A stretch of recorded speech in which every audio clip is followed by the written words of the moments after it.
Assalamualaikum Assalamualaikum warahmatullahi wabarakatuh. Perkenalkan, saya Zalfasana Areva dengan NRP 15/2020-002. Di sini saya akan menjelaskan tentang proposal saya dengan judul Identifikasi Karies pada gigi menggunakan arsitektur ResNet 50v1 dari dataset klinis. Pertama kita langsung masuk ke pendahuluan ya. Jadi kesehatan gigi dan mulut ini sangat penting, namun masih banyak masyarakat yang belum menyadarinya. Hal ini menyebabkan tingginya kasus kerusakan pada gigi. Salah satu solusi yang ditawarkan adalah penggunaan teknologi AI, kecerdasan buatan, seperti CNN, arsitektur ResNet. Ini dapat mengatasi masalah performa pada jaringan yang dalam. Penelitian ini dilakukan oleh Setiawan 2022 menunjukkan bahwa ResNet 50v1 dengan optimasi ADAM memberikan hasil terbaik dengan DenseNet dan Inception V3.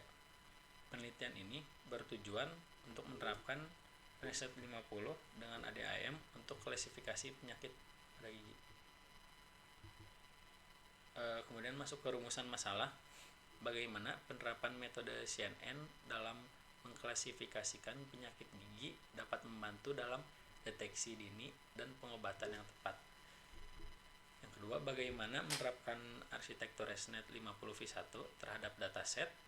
Kemudian bagaimana efektivitas CNN dalam meningkatkan akurasi klasifikasi penyakit gigi dibanding dengan metode lainnya. Untuk CNN, metode CNN ini sangat populer di kalangan deep learning karena kemampuannya yaitu mengekstrak fitur dari input berupa gambar. CNN mengubah dimensi gambar menjadi lebih kecil tanpa mengubah karakteristik utama gambar tersebut. Kemudian untuk ini pooling layer atau subsampling adalah pengurangan ukuran matriks dengan menggunakan operasi pooling. Terdapat dua macam pooling yang sering dipakai, yaitu average pooling dan max pooling. Average pooling ini nilainya diambil rata-rata, sementara max pooling ini diambil nilai maksimal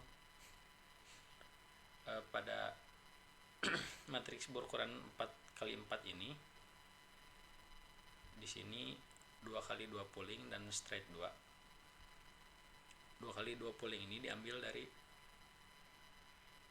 dua matriks seperti ini, kanan dan ke bawah.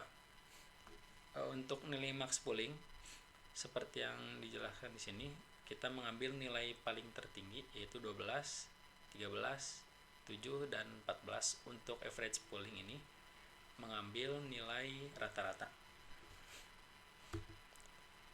Kemudian multilayer neural network. Hasil dari layer konvolasi aktivitas pooling menjadi input bagi multiplayer perceptron neural network. Pada gambar ini menunjukkan neural network dengan satu lapisan tersembunyi. Jadi di sini di input layer ini data masuk melalui input layer ini sebelah kiri ini. Kemudian diproses masuk ke hidden layer, ke lapisan tersembunyi dengan bantuan bobot. Setelah diproses, hasilnya diteruskan ke lapisan output untuk menghasilkan keputusan atau prediksi. Kemudian argumentasi data digunakan selama proses pelatihan CNN, terutama ke citra relatif sedikit.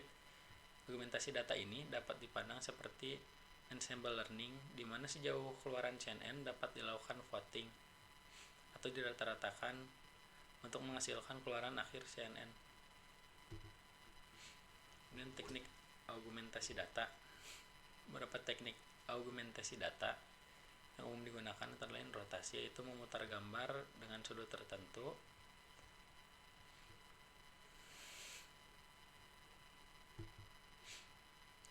kita masuk ke preprocessing.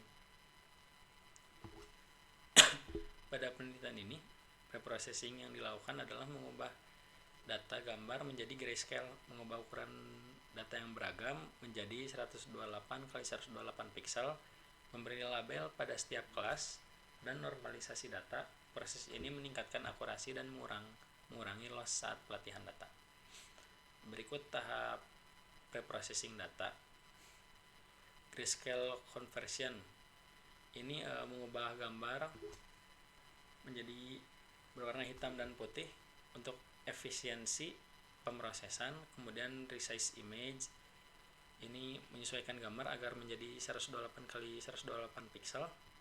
Kemudian labeling, memberi label sesuai kelas pada gigi. Kemudian normalisasi. Normalisasi ini warna pixel gambarnya akan disesuaikan ke skala kecil supaya model lebih mudah dipelajari dan hasilnya lebih akurat.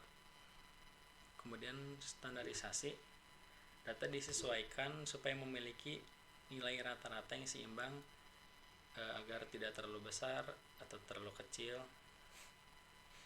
Kemudian one hot encoding, kategori ini mengubah format angka menjadi biner agar komputer dapat mudah memahaminya.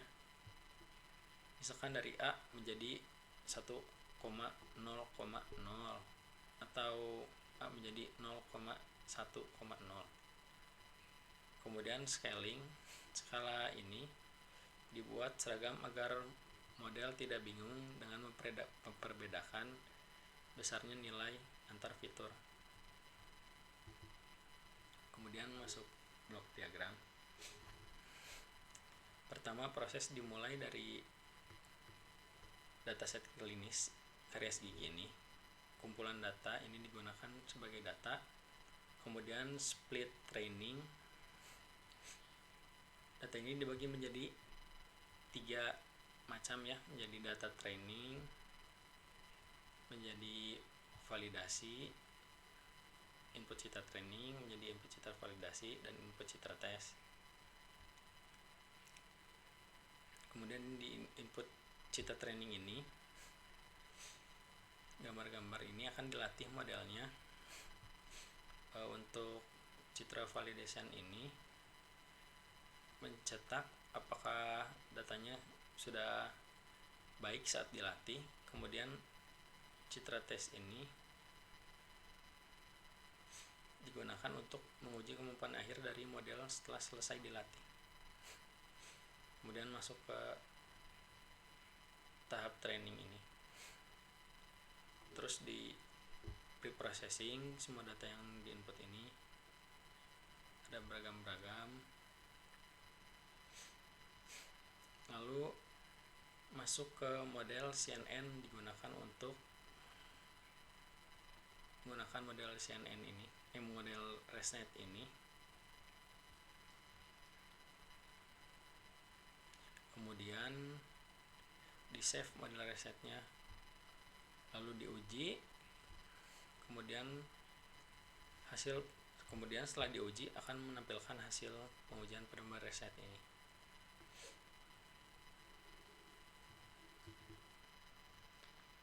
Metode penelitian ini menggunakan metode klasifikasi citra menggunakan arsitek deep learning untuk mendeteksi penyakit gigi